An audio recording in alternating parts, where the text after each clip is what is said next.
Hello everyone. आज हम पढ़ेंगे रेजोनेंस ट्यूब के बारे में, क्विंक्स ट्यूब पढ़ेंगे इसके बाद, और बीट्स के बारे में पढ़ेंगे। तो पहले रेजोनेंस ट्यूब क्या होता है। एक ट्यूब सी होती है, सिंपल, अपन कह सकते हैं इसको टेस्ट ट्यूब टाइप, और उसमें हम वाटर भरते हैं और वही होगा, स्टैंडिंग वेव्स का जनरेशन होगा। और जो वाटर का जो लेवल है, जैसे उसमें थोड़ा सा वाटर बढ़ा तो वाटर का जो लेवल हम चेंज करते रहेंगे। तो जो एयर कॉलम का जो लेवल बचेगा वो कम बचेगा या ज़्यादा बचेगा, उसके अकॉर्डिंग क्या होगा, स्टैंडिंग वेव्स जनरेट होगी। रिफ्लेक्टेड वेव और इंसिडेंट वेव के सुपरपोजिशन से स्टैंडिंग वेव का जनरेशन होगा। तो हम पढ़ते हैं resonance tube. It is use to find the velocity of sound in air. तो ये एयर में कितनी साउंड की वेलोसिटी है वो हम निकालने के लिए इसका यूज़ करते हैं। In this tube water is filled and level of water can be varied. उसका लेवल ऑफ वाटर एडजस्ट कर सकते हैं, वेरी करा सकते हैं। The surface of the water can be taken as closed end to the sound wave in air. जो water का जो क्लोज सरफेस रहेगा, जो वाटर का जो सरफेस रहेगा उसको क्लोज्ड एंड ऑफ, जैसे ऑर्गन पाइप का क्लोज्ड एंड समझ सकते हैं हम, इस तरह से करेंगे। When the turning tuning fork is vibrated and placed above the open end of the tube placed vertically. तो अगर अगर हम क्या करते हैं कि उसका ट्यूनिंग फोर्क को वाइब्रेट करते हैं, उसके ऊपर रखते हैं, ओपन एंड के ऊपर रखते हैं। Then one of these waves travel through air column and reflects from the surface of the water. तो वो वाटर के सरफेस से, मैं एक डायग्राम बनाऊंगा उससे क्लियर होगा। वाटर के सरफेस से क्या होगा, रिफ्लेक्ट होगा। वो वाटर का सरफेस किस तरह से एक्ट करेगा, closed end of the closed organ pipe. Closed organ pipe में क्लोज एंड होता है, उसकी तरह रिएक्ट करेगा। और एक्चुअली होगा क्या, हम वाटर के सरफेस को अलग अलग, पानी ज़्यादा भरेंगे तो वाटर सरफेस ज़्यादा राइज करेगा, तो हम उसकी लेंथ को वेरी करा सकते हैं। तो एक्चुअली क्या होगा, उसका लेंथ वेरी करेगा और उस तरह से हम वेलोसिटी निकालेंगे एयर की, सॉरी एयर में वेलोसिटी निकालेंगे किसकी, साउंड की। ये resonance tube is basically used to find the velocity of sound in air. तो ये नोट करेंगे, इसके बाद मैं डायग्राम बनाता हूँ।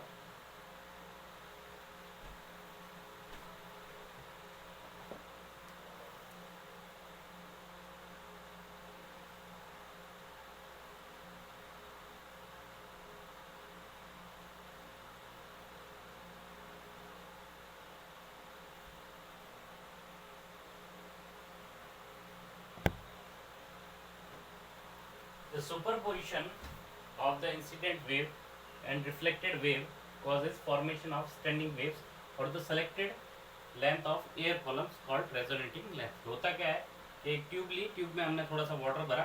तो ये जो अभी जैसे हमने वाटर क्या कराया, वेरी कराया, तो हमने कहा कि इतना पानी भर रखा था, तो क्या होता है कि इतने जो ये ट्यूनिंग फॉर्क यहाँ पर हमने वाइब्रेट कराया, तो क्या होगा, इससे वेव जनरेट होगी, इंसिडेंट वेव। यहाँ से ये वाटर का जो सरफेस है ये क्लोज्ड एंड की तरह काम करेगा,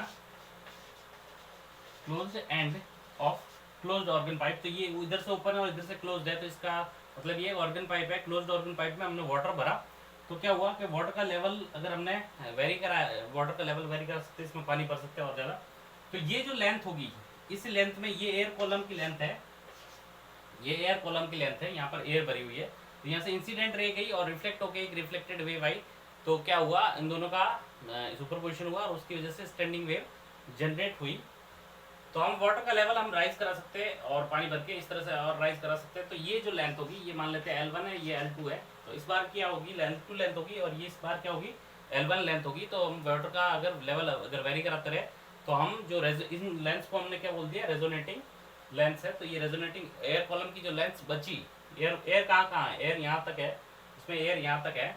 तो ये रेजोनेटिंग लेंथ है L1, ये दूसरी रेजोनेटिंग लेंथ है L2। तो हम वेरी करा सकते हैं उसके अकॉर्डिंग एयर कॉलम्स जनरेट कर सकते हैं, कितना कितनी लेंथ का एयर कॉलम हमें जनरेट करना है। तो ये नोट करेंगे, ये डायग्राम बनाएंगे।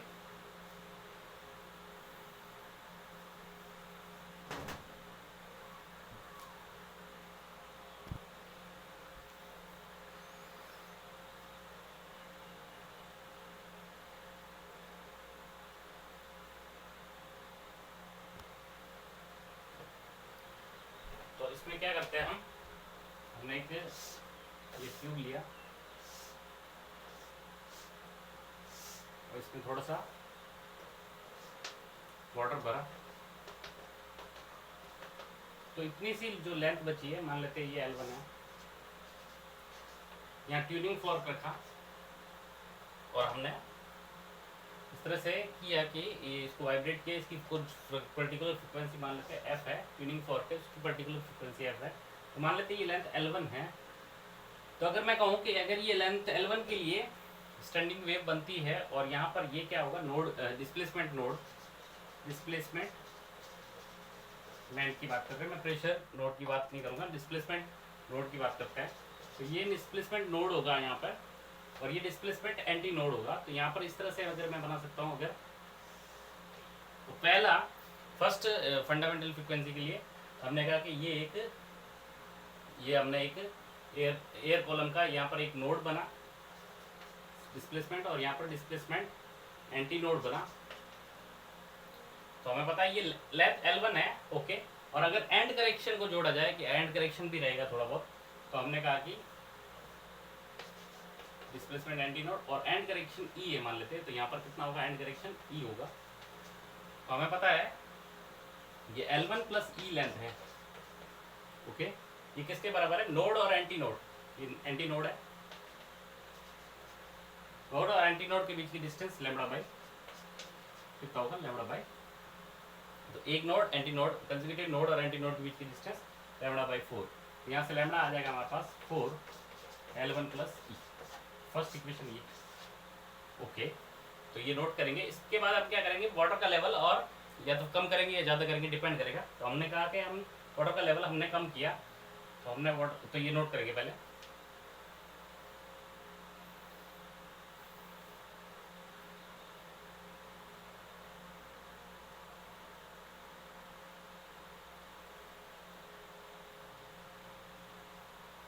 हमने इसी को इक्वेशन 1 मान लिया, इसी को इक्वेशन 1 मान लेते हैं हम। Let's say it is equation number 1,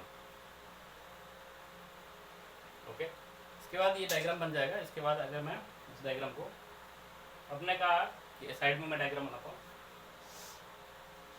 पानी का लेवल थोड़ा कम कर दिया, पानी का लेवल कम कर दिया हमने, लेट्स से पानी का लेवल यहाँ कर दिया। तो उससे नेक्स्ट वाला हमारे पास क्या बन गया, ट्यूनिंग फॉर्क हमने किया, उससे हमने कहा यहाँ पर नोड बनेगा और नोड बना तो यहाँ पर, और यहाँ पर एंटी नोड बनेगा।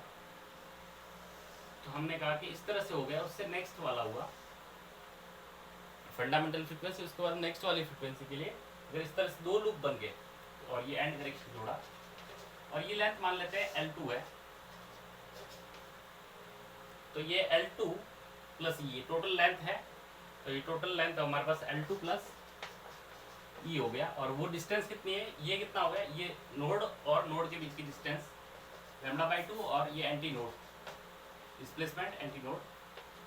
तो ये टोटल लेंथ कितनी हो गई, L2 प्लस E कितने के बराबर हो गया, ये lambda by 2 plus lambda by 4।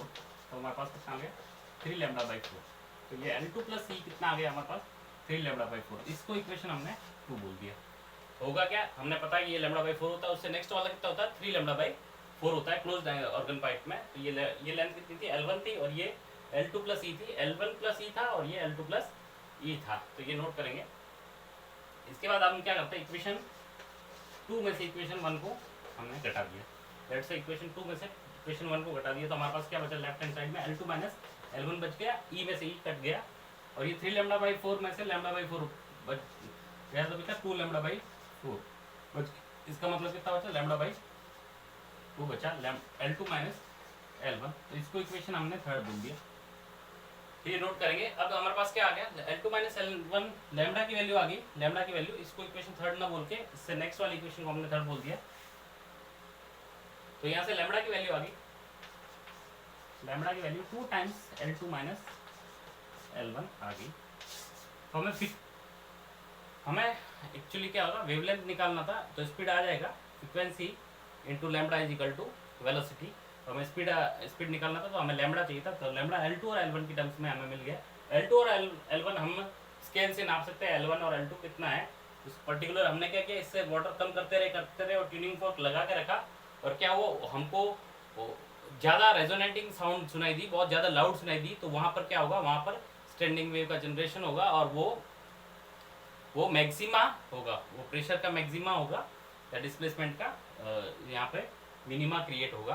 तो ये हम नोट करेंगे। तो यहाँ से हमें लैम्डा मिल गया। आगे हम लिखते हैं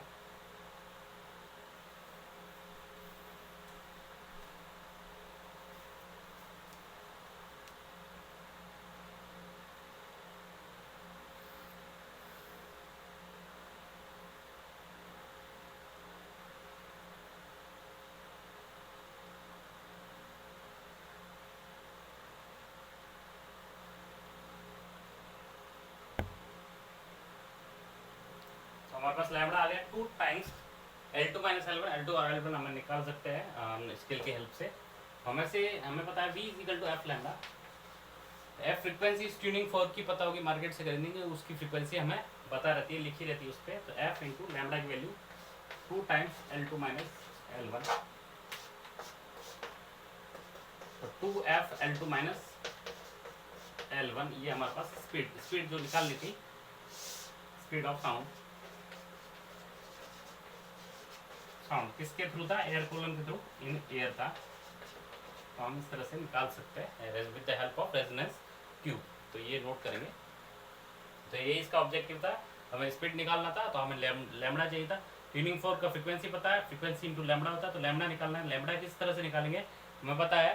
पहला लूप जनरेट करते हैं, उसके बाद वाटर का लेवल वेरी करा के सेकेंड लूप जनरेट करेंगे। सेकेंड लूप जनरेट जहाँ पर होगा तो वो नोट करेंगे दोनों वैल्यूज L1 और L2, और एंड करेक्शन के साथ लिखेंगे। एंड करेक्शन दोनों टाइम में लिखा जाएगा, लेकिन उन दोनों को माइनस करने पे क्या हो जाएगा, एंड करेक्शन की वैल्यू कट जाएगी। तो हमारे पास ये रिजल्ट आएगा, नोट करेंगे।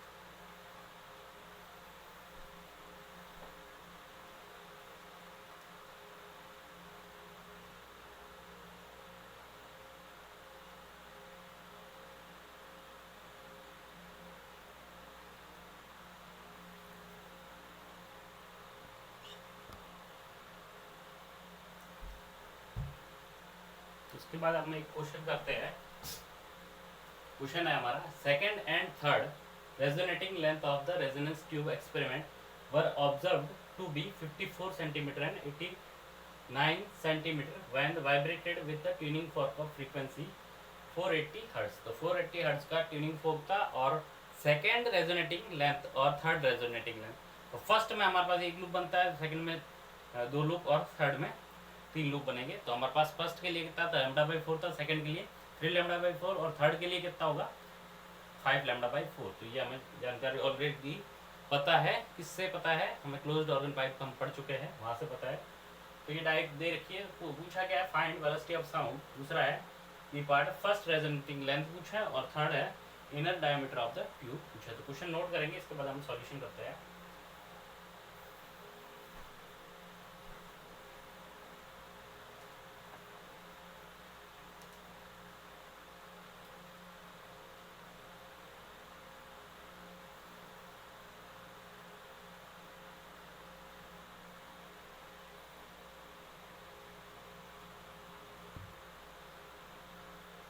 तो सॉल्यूशन करते हैं हम। तो सेकेंड रेजोनेटिंग लेंथ L2 दे रखा, मान लेते हैं, लेट से को L2 बोल दिया 54 सेंटीमीटर, और थर्ड रेजोनेटिंग लेंथ को हमने 89 सेंटीमीटर बोल दिया। तो हमें पता है L2 कितना होता है, L2 plus E second resonating length है, उसको कितना लिख लिया 3 λ/4 लिख लिया। और थर्ड L3 प्लस E कितना होगा 5 λ/4। तो इक्वेशन 1 होगी हमारी, इक्वेशन 2 होगी। हमने कहा इक्वेशन 2 में से इक्वेशन 1 घटा देते हैं। इक्वेशन 2 माइनस इक्वेशन 1, तो हमें क्या मिल गया, L3 minus L2 is equal to 5 λ/4 minus 5 λ/4 minus 3 λ/4, कितना बचा 2 λ/4, कितना बचा λ/2 बच गया। हमारे पास L3 माइनस L2 कितना है, λ/2 है। लैम्डा यहाँ से L3 कितना 89 है, माइनस 54 λ/2, तो यहाँ से कितना बचा, ये 15 30 बच गया। ये 64 74 74 84 30 और 35 बच गया। तो लैम्डा कितना है 70। ये किसमें सेंटीमीटर में, तो लैम्डा भी सेंटीमीटर में आ गया। पूछा क्या है फ्रीक्वेंसी दे रखी है, v इजिकल टू स्पीड पूछा है, तो ये पार्ट हम करते हैं, ये पार्ट। तो v is equal to F lambda, एफ की वैल्यू पता है 480, और इसको सेंटीमीटर को मीटर में कन्वर्ट कर देंगे तो हमारे पास वेलोसिटी मीटर पर सेकंड आ जाएगी 0.7। तो यहाँ से हमारे पास आंसर आ जाएगा, नोट करेंगे इसको। तो आंसर हमारे पास आ जाएगा 336, यहाँ से 336 मीटर पर सेकंड। तो ये पहले का आंसर है। सिंपली हमें सेकंड रेजोनेटिंग लेंथ पता है, तो वो बताया कितना होता है 3 लैम्डा बाई 4, और third resonating length plus end correction equal to 5 lambda by 4, और माइनस करना है। यहाँ से हमारे पास लैम्डा की वैल्यू आ जाएगी, लैम्डा की वैल्यू आने के बाद हम निकाल सकते हैं। तो नोट करेंगे।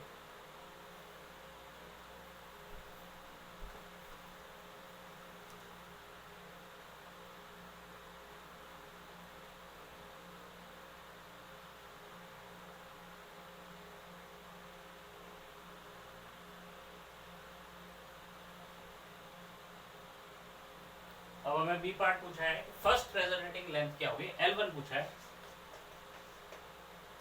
तो L1 प्लस E जो एंड डायरेक्शन है हमारे पास, वो होता है लैम्डा बाई 4।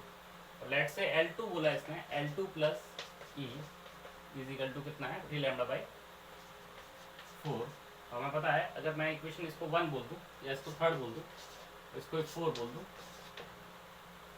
तो L2 हमें ऑलरेडी पता है, तो इक्वेशन 4 में से इक्वेशन थर्ड को मैं माइनस कर दूँ तो हमारे पास बच गया L2 minus L1 is equal to 3 lambda by 4 minus lambda by 4 कितना बच गया, 2 लैम्डा बाई 4 बच गया, मतलब लैम्डा बाई 2 बच गया। तो L2 हमें पता है, L2 की वैल्यू दे रखी है 54 minus L1 is equal to lambda है 70 बाई 2, तो 35। L1 की value 54 minus L1 is equal to 35, तो L1 की वैल्यू आ जाएगी हमारे पास 54 माइनस 35, तो हमारे पास 19 आएगा, तो 19 सेंटीमीटर L1 आ जाएगी। तो फर्स्ट रेजोनेटिंग लेंथ कहाँ और ऑब्जर्व होगी 19, उसके बाद 54, उसके बाद 89, इस तरह से रेजोनेटिंग लेंथ ऑब्जर्व होगी। तो ये नोट करेंगे। इसके बाद सी पार्ट का सॉल्यूशन करते हैं, इसको नोट करेंगे।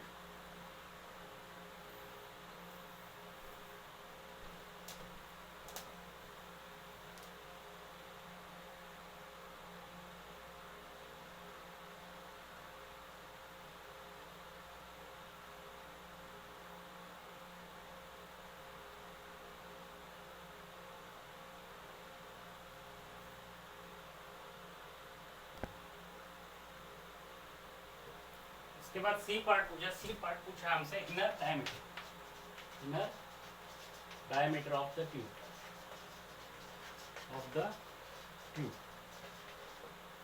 ओके, इनर डायमीटर हमें पता है ई की वैल्यू 0.6 आर होती है, आर क्या होता है रेडियस, तो यहाँ से रेडियस आ जाएगा तो डायमीटर, तो हमें ई की वैल्यू एंड डायरेक्शन की वैल्यू निकालनी है।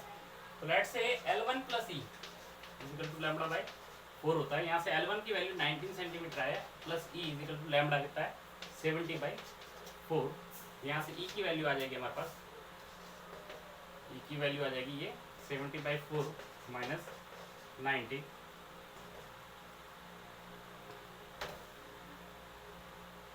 कुछ नेगेटिव में आ रहा है। L1 plus E is equal to lambda by 4, 1 second check कर लेता हूँ मैं।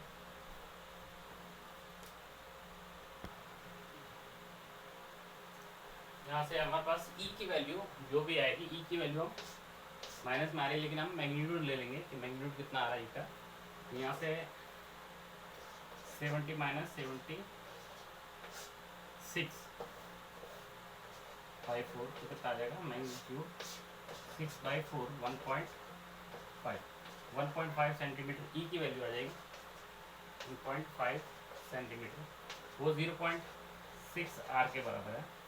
यहाँ से 6 आर इजिकल टू 15 आ गया, आर की वैल्यू 15 बाई 6 है, तो डायमीटर की वैल्यू 2 आर, तो 2 इंटू 15 बाई 6, तो हमारे पास कितना आ गया यहाँ पर 5 सेंटीमीटर डायमीटर। इस तरह से हम करेंगे इस क्वेश्चन को, तो नोट करेंगे।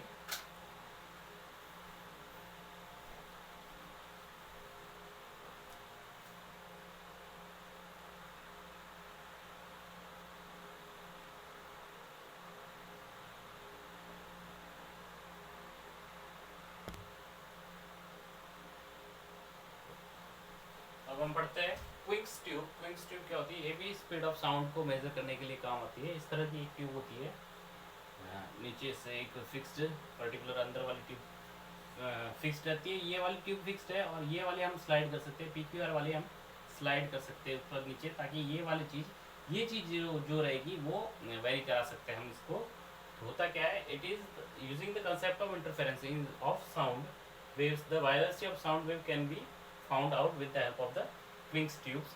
होगा क्या कि हम इंटरफेरेंस का यूज़ करेंगे, यहाँ से अगर ट्यूनिंग फॉर कॉम यहाँ पर वाइब्रेट करते हैं, थोड़ी सी वेव यहाँ से जाएगी और थोड़ी सी वेव यहाँ से जाएगी किसी पर्टिकुलर पॉइंट पे। अगर हमने इसको इस तरह से वेरी कराएंगे, किसी पर्टिकुलर पॉइंट पे एक लाउड वॉइस आएगी, उस लाउड वॉइस वो रेजोनेटिंग वॉइस होगी और वहाँ पर हम कह सकते हैं रेजोनेंस हुआ होगा, मैक्सिमम आया होगा प्रेशर का, प्रेशर मैक्सिमम होगा। तो यहाँ पर हम जो डिस्ट्रीब्यूशन होगा इंटेंसिटी का वो मैक्सिमाइज हम कराने की कोशिश करेंगे, जहाँ पर मैक्सिमाइज होगा और पाथ डिफरेंस दोनों का देख लेंगे।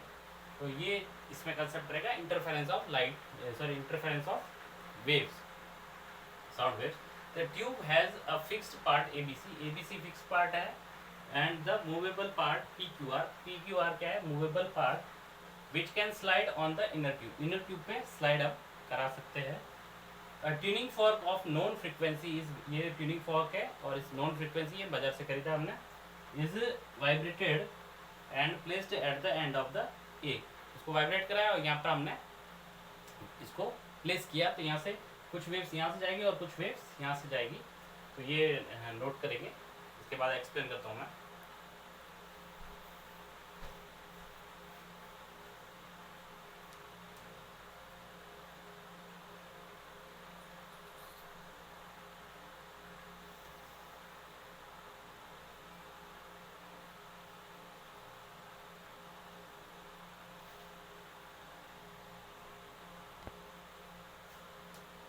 हमने ट्यूनिंग फॉर्क जब ए पे रखा था तो हमने कहा कि ये जो वेव है दो पार्ट्स में डिस्ट्रीब्यूट हो जाएगी, ABC में और PQR में, या फिर इसको एक QC भी लिख सकते हैं।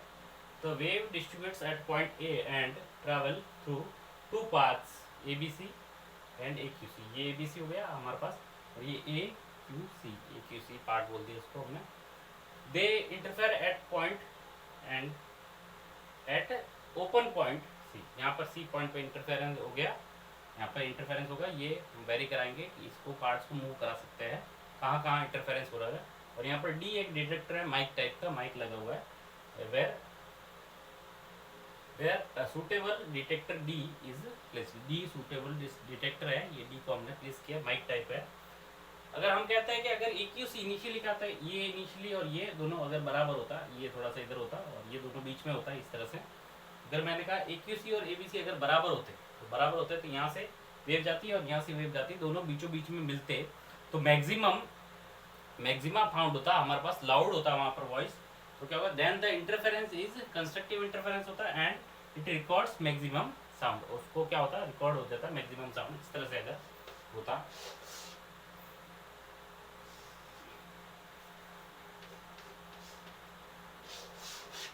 इस तरह से यहाँ से डिस्ट्रीब्यूट होती है। पाथ लेंथ क्या होता?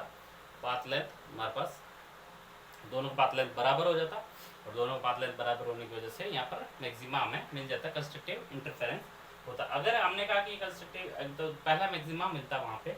उसके बाद हमने कहा कि इसको थोड़ा सा हमने इसको सरकाया, कितना L लेंथ सरकाया, तो हमने बोला now PQR is moved distance L length. PQR का मतलब ये वाला पोर्शन, ये यहाँ था, यहाँ से यहाँ तक हमने L लेंथ सरकाया। ये कितना लेंथ सरकाया हमने? L लेंथ सरकाया। ये पॉइंट कितना है? L डिस्टेंस दूर है, तो ये नोट करेंगे पहले।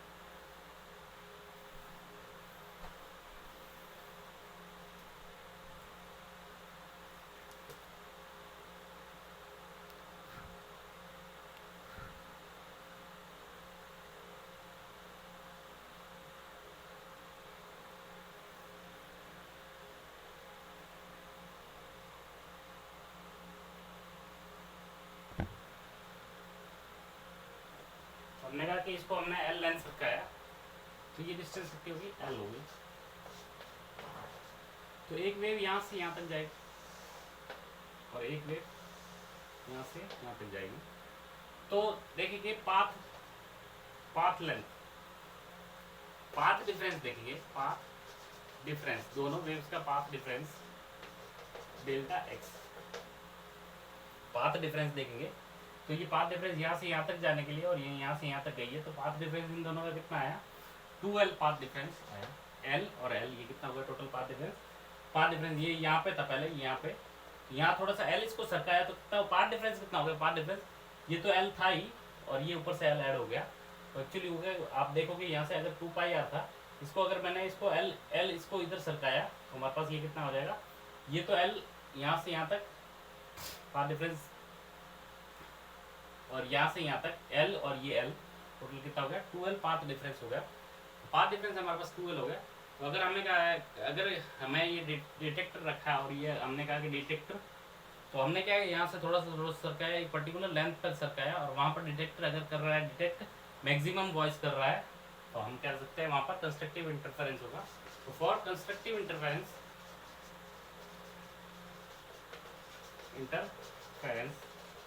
हमने कहा अगर कंस्ट्रक्टिव इंटरफेरेंस हो रहा है, वहाँ पर लाउड हो रहा है आवाज़ ये डिटेक्टर, तो हमने कहा कि पाथ डिफरेंस कितना हो जाता है, पाथ डिफरेंस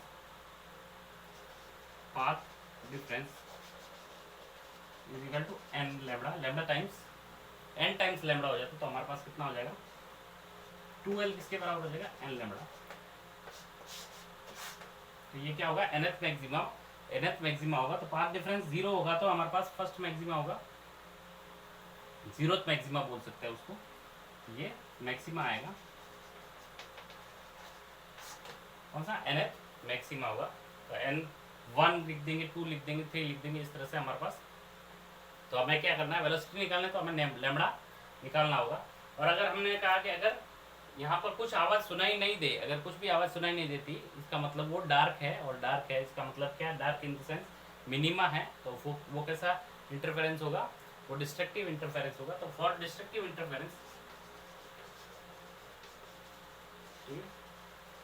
इंटरफेरेंस मिनिमा के लिए पाथ डिफरेंस हमारे पास कितना होगा, 2n - 1 लैम्बडा बाई 2 का ऑड मल्टीपल, तो हमारे पास ये कितना होगा, 2L is equal to 2n - 1 lambda by 2। तो ये nth मिनिमा के लिए, फर्स्ट मिनिमा सेकंड मिनिमा इस तरह से चलता रहेगा। तो अगर फर्स्ट मिनिमा तो लैम्बडा बाई 2 होगा, सेकंड मिनिमा तो 3 लैम्बडा बाई 2 होगा। ऑलरेडी हम ये सारी चीज़ पढ़ चुके हैं इस तरह से।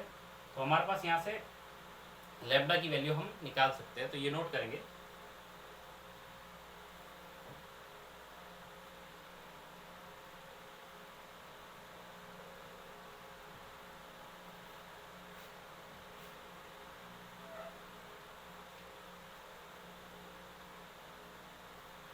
तो nth मैक्सिमा के लिए हमारे पास ये फॉर्मूला लगेगा, और ये nth मिनिमा के लिए ये हमारे पास फॉर्मूला लगा। ओके, यहाँ से हमारे पास लैम्बडा निकल जाएगा, तो हम निकाल सकते हैं v is equal to f lambda. Frequency हमें पता है, लैम्बडा यहाँ से निकल जाएगा, और क्वेश्चन के अकॉर्डिंग हम कर लेंगे फ्रीक्वेंसी और लैम्बडा को मल्टीप्लाई करेंगे, तो हमारे पास स्पीड ऑफ साउंड आ जाएगा इन ईयर। ये क्विंक्स ट्यूब का फंक्शन था, सिंपल था, कुछ नहीं था। हमें पता है पाथ डिफरेंस कंस्ट्रक्टिव इंटरफेरेंस के लिए lambda times n times lambda हो जाता है उसमें, और डिस्ट्रक्टिव इंटरफेरेंस के लिए क्या हो जाता है, odd multiple of lambda by 2 हो जाता है। तो ये नोट करेंगे।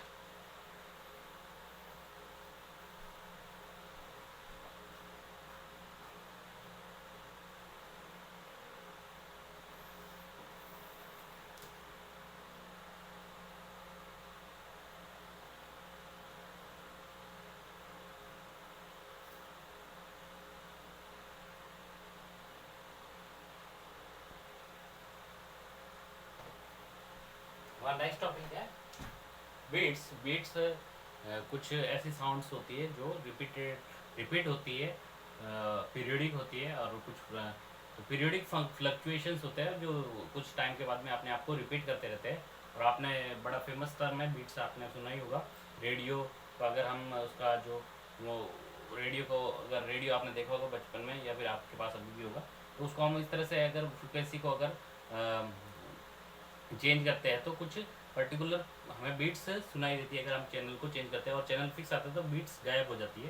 तो वही सारी चीज़ें बीट्स गिटार में भी हम कर सकते हैं, और किसी रेडियो स्टेशन का अगर हम चैनल चेंज कर रहे हो तो भी हम बीट्स हमें सुनाई देती है। तो होता क्या है, बीट्स कि वो किस वजह से जनरेट होती है, बीट्स जनरेट होती है अलग अलग थोड़ी सी डिफरेंट फ्रिक्वेंसी में और सेम एम्पलीट्यूड की अगर वेव्स को अगर हम इंटरफेरेंस कराते हैं तो उसकी वजह से बीट्स जनरेट होती है।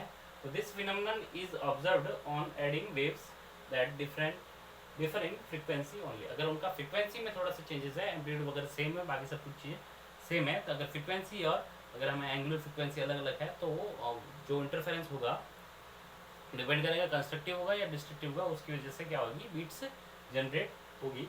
Consider true waves of the same amplitude and same initial phase but slightly different frequency f1 and f2 as described below. एक फ्रीक्वेंसी f1 है ओमेगा 1, उसके करस्पॉन्डिंग ओमेगा 2 की दूसरी है k1 k2 omega by v।